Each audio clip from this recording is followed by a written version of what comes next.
বাংলাদেশ হবে aviation hub গেল সরকারের সবচেয়ে জনপ্রিয় নেরেটিভগুলোর একটি। সেই ধারাবাহিকতায় দেশের ৮ বিমানবন্দরে ১৫টি প্রকল্পের আওতায় ৩২,০০০ কোটি টাকার প্রকল্প নেওয়া হয়েছিল। টাকার অঙ্কে যা পদ্মা সেতুর নির্মাণ ব্যয়ের চেয়েও বেশি। কিন্তু বিপুল এই অর্থ ব্যয়ে কতটা এগিয়েছে দেশের আকাশপথ, নাকি শুধুই দৃশ্যমান উন্নয়ন দেখানোর আয়োজন? ২০১৭ সালে একনেকে টার্মিনালটির জন্য পাশ করা হয়েছিল ১৩,০০০ কোটি টাকা। সেই ব্যয় এখন বেড়ে হয়েছে ২১,৩৯৮ কোটি টাকা। ব্যয়বিচক সূত্র বলছে, নির্ধারিত সময়ে কাজ শেষ করতে না পারায় আরও প্রায় ৩,০০০ কোটি টাকা বাড়তে পারে এই টার্মিনালের খরচ। তাতে কাজ শেষ হতে মূল ব্যয়ের প্রায় দ্বিগুণ হয়ে যাবে এর খরচ। অতিরিক্ত ব্যয়ের পাশাপাশি টার্মিনালটির সবচেয়ে বড় দুর্বলতা রানওয়ে না থাকা। বলা হচ্ছে বছরে প্রায় ১,২০,০০,০০০ যাত্রী সেবা দিতে পারবে নতুন এই টার্মিনাল।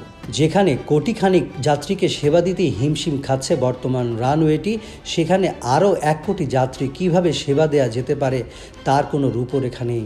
সিলেটের ওসমানী আন্তর্জাতিক বিমানবন্দর সম্প্রসারণে হাতে নেওয়া হয়েছিল ২,৩০৯ কোটি ৭৯ লাখ টাকার প্রকল্প। ২২% কাজ আগানোর পর নকশায় ভুল দেখিয়ে বন্ধ করে দেয়া হয়। ৮ মাস পর ফের নতুন করে শুরু হয় প্রকল্পের সময় ২ বছর বাড়ার পাশাপাশি ও ব্যয়ও বাড়ছে ১,০০০ কোটি টাকা। কক্সবাজার বিমানবন্দরকে আন্তর্জাতিক করার নামে ৩০২ কোটি টাকার প্রকল্প ব্যয় ৬ দফায় বেড়ে হয়েছে ২,০১৫ কোটি ৬৪ লাখ টাকা। ২০০৯ সালে নেওয়া প্রকল্পটি শেষ করা যায়নি ১৫ বছরেও। আর রানওয়ে সম্প্রসারণের ব্যয় শুরুতে ১,৫৬৭ কোটি থাকলেও পরে বেড়ে যায় ২২৫ কোটি টাকা। চট্টগ্রামের শাহ আমানত বিমানবন্দরে ৫৪০ কোটি, সৈয়দপুর ও রাজশাহী বিমানবন্দরের ৫৩০ কোটি, বরিশাল বিমানবন্দরের ৩৭০ কোটি ও যশোর বিমানবন্দরের ৩২ কোটি টাকার প্রকল্পের কোনোটাই শেষ হয়নি নির্ধারিত সময়ে। বিমানবন্দরগুলোতে যেমন উন্নয়ন নামে লুটপাট চলেছে, তেমনি ধুঁকতে হয়েছে বেসরকারি এয়ারলাইন্সগুলোকে।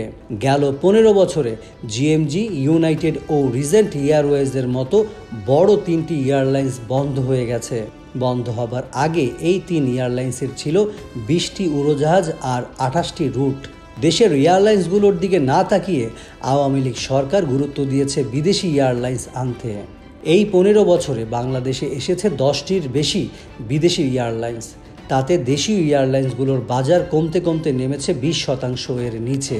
এছাড়াও পদ্মা অয়েলকে একচেটিয়া ব্যবসার সুযোগ দিয়ে সিন্ডিকেট করে জেট ফুয়েলের দাম বাড়ানো, বিমানের সাথে বেসরকারি এয়ারলাইন্সের অসম প্রতিযোগিতা, কারসাজি করে বিমানের টিকিটের দাম বাড়ানো, বিমান চলাচল চুক্তিতে দেশের স্বার্থ চিন্তা না করা ছিল অহরহ ঘটনা।